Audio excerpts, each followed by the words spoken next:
Some games are made for fun, some are made for money, and some were never meant to be played at all. They don't come in a shiny box. They don't have rule books to buy at the store. These are games passed down in whispers and comment sections in old forums that no longer exist. They promise things, knowledge, power, proof, but they also demand something in return. Tonight, we're counting down 6 cursed games, rituals game people swear they played and wish they never had. No jump scares, no cheap tricks, just slow, creeping dread. And before we begin, a nightly haven disclaimer: do not attempt these games, not for curiosity, not for content, not to prove anything, because belief is often the price of entry. Let's play. Fear tingles down your spine and hairs stand on end. Mysteries unknown and tales in the dark. Are you ready? Hello? This game doesn't start in a basement, it starts in plain sight. An elevator, a building with at least 10 floors, hospitals, apartments, hotels, places where people pass through but don't always leave. Rules. You enter the elevator alone, no exceptions. You press the following sequence: 4, 2, 6, 2, 10, 5. If done correctly, the elevator will behave wrong. It may go up when it should go down. It may stop on floors you didn't choose. Then on the 5th floor, a woman may enter. She will not speak. She will not look at you. And whatever you do, do not acknowledge her. Because if you do, the game is over.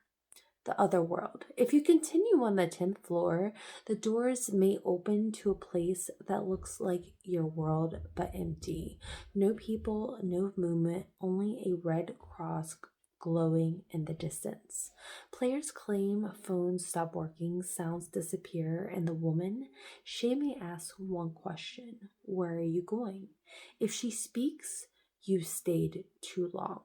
Players report being followed after returning, seeing the woman in reflective surfaces, losing time, feeling like something came back with them. One forum post ends with, "I came back, but my apartment didn't recognize me."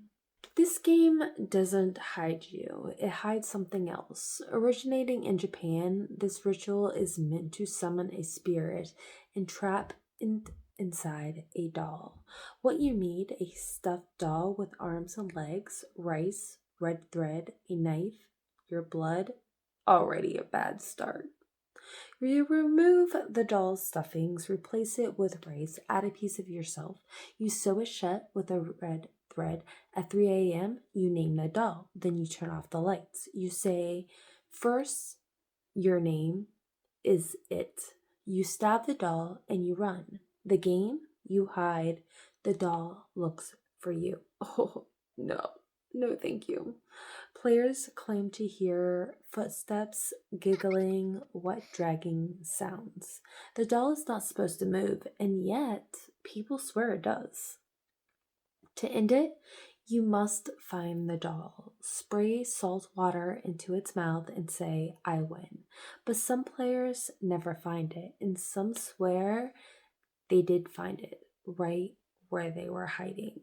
This is not a game, it's an audience. You need 3 chairs, 2 mirrors, a dark room, a lit candle. 1 chair for you, 2 for the kings. The mirror face each other, creating an infinite hallway of reflection. The rules: you sit in the middle at 3:33 a.m. You stare forward, never turn around, never look directly into the mirrors. The kings, they may speak, they may ask questions about your past, about your future, your fears. They do not lie, but they never tell the whole truth. People hear voices behind them, feeling hands on their shoulders, seeing faces in the mirrors that aren't theirs. One user wrote, They told me something I wasn't ready to know, and I've been trying to forget it ever since. Now, this game turns your house into a hunting ground and you into prey. What you need: a candle, matches, salt, a piece of paper, your blood. You write your name, add blood, burn the paper. At midnight, you open your front door, blow out the candle, and let him in. The rules: from 12 a.m. to 3:33 a.m., you must stay inside in the dark. If your candle goes out, relight it within 10 seconds. If you feel breathing, whispers, sudden dread, you're too close. The Midnight Man. He does not kill, he breaks by showing you your worst fears. Players report lifelong paranoia, night terrors, a sense they are never alone again. This one starts out in the bath, alone, lights off, eyes closed. The chant, you repeat. Deruma Sen fell down, over and over and over until something answers. Durmasan appears behind you in the reflection in water. You must not let her catch you. At dawn, you say, I won. If you say it wrong, the game continues, even after the bath drains. Now, this isn't a ritual, it's an invitation. People hiking alone report finding staircases, perfect, clean, leading nowhere. The rule: don't climb them, because those who do claim sudden illness, missing memories, personality changes.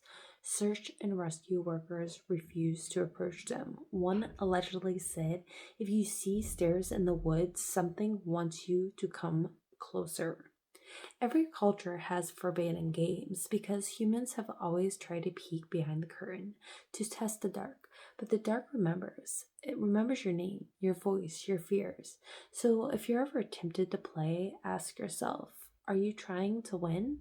Or are you answering something that's already been calling you? Sweet dreams.